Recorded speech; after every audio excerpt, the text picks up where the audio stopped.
It's an interesting fight, but Charles has more ways to win. Berita besar untuk pertarungan di kelas 155 pon pecah pada pekan kemarin ketika ESPN melaporkan bahwa Charles Oliveira akan menghadapi Justin Gaethje dan dikonfirmasi oleh Presiden UFC Dana White. Menurut Brett Okamoto, pertarungan dijadwalkan untuk UFC 274 pada tanggal 7 Mei mendatang. Oliveira datang dari pertahanan gelar besar di UFC 269, di mana ia menyerahkan Dustin Poirier di babak ketiga Desember tahun lalu. Ini adalah kemenangan beruntunnya yang ke-10 di mana dia meraih kemenangan atas orang-orang seperti Michael Chandler, Tony Ferguson, Kevin Lee, dan lainnya. Gaethje ingin membangun momentum karena dia akan kembali ke ring setelah kemenangan terakhirnya atas Chandler di UFC 268. Ini akan menjadi pukulan keduanya di sabuk juara saat ia kalah dalam pertarungan tahun 2020 melawan Khabib Nurmagomedov melalui kuncian.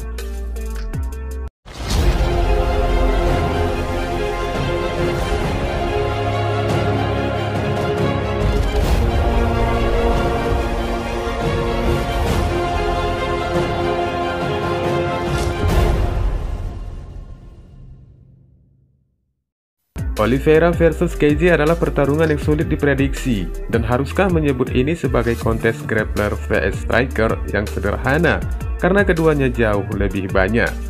Ya, Oliveira adalah seorang seniman submission berbahaya yang dapat mengunci sesuatu dengan cepat, sedangkan Gaethje adalah seorang striker dinamis yang melakukan setiap serangan dengan tujuan untuk melumpuhkan. Tapi pertarungan ini tidak berakhir di situ. Bersama Oliveira, dia adalah individu yang pukulannya terus berkembang pesat. Dia menemukan cara untuk menggabungkan teknik tajam yang memberinya tekanan pada lawannya, sambil menempatkan mereka pada posisi di mana dia bisa memegang tubuh mereka. Tapi saat melakukan itu, dia mendarat dengan kekuatan yang cukup untuk melukai dan mengancam mereka. 3 dari 9 penyelesaiannya dalam periode ini adalah melalui serangan. Tetapi bahkan 6 kuncian diciptakan oleh peluang yang lahir dari pukulan. Lalu ada Gaethje yang dikenal karena membawa kekerasan ke depan dengan kecepatan yang hingar-bingar. Kecepatan yang sama yang dia gunakan untuk menghentikan 5 dari 6 kemenangannya di UFC dari 3 kerugian yang diambilnya. Pemenang pertarungan itu tidak meninggalkan kandang tanpa mengambil bekas luka pertempuran mereka sendiri di sepanjang jalan. Ketika kedua pria ini berhadapan, yang harus diperhatikan adalah kecepatan pertempuran dan diharapkan kedua pria itu untuk mendorong maju dari awal. Taruhan terbaik Gaethje adalah memanfaatkan tendangan kaki yang kuat untuk memecah ritme Oliveira. Semoga membuka tembakan ke kepala atau tubuh yang dapat mengatur urutan penyelesaian. Oliveira akan berusaha mengendalikan jarak awal sambil mendukung Gaethje di luar garis hitam di oktagon. Jika dia bisa menghubungkan tubuhnya dengan Gaethje untuk mengikatnya dengan mencari urutan penyelesaian yang cepat.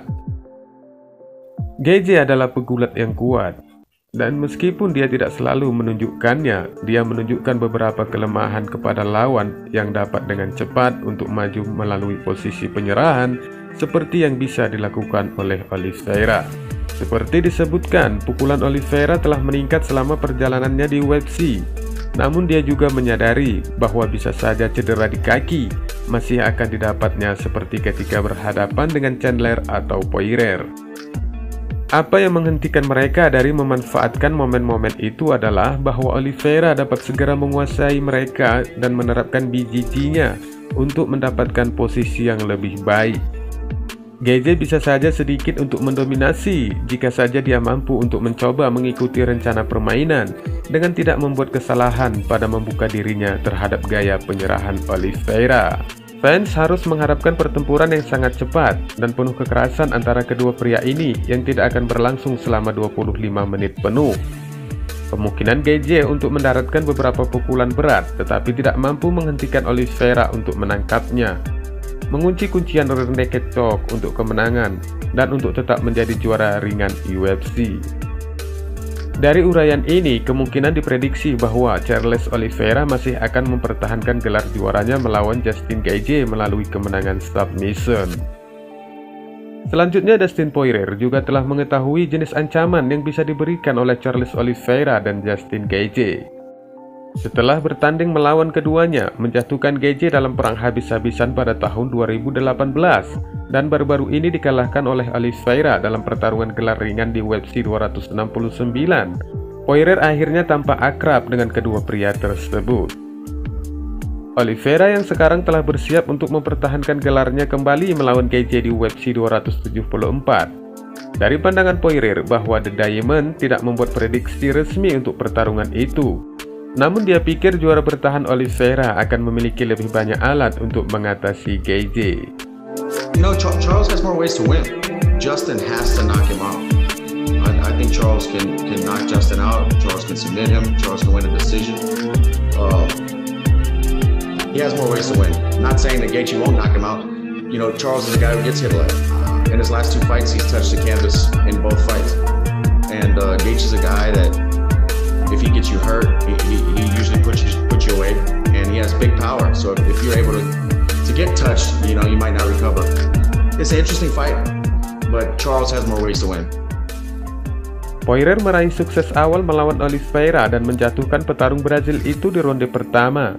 Tapi seperti pertarungan perebutan gelarnya melawan Michael Chandler, Oliveira mampu melewati badai di awal ronde itu dan akhirnya menyerahkan The Diamond di ronde ketiga. Melihat kekalahannya ini, Poirier kembali menguraikan dari segala kesalahannya, di mana mungkin akan menjadi perhitungan bagi Gaethje untuk mengantisipasi dari kejeniusan Oliveira dalam menggunakan berbagai alatnya.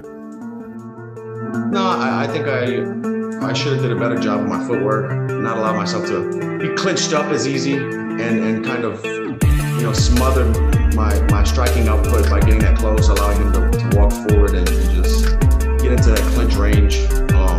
Obviously, second round, I wouldn't have given up the round like that. I would have maybe try to use my jiu-jitsu to sweep or submit him.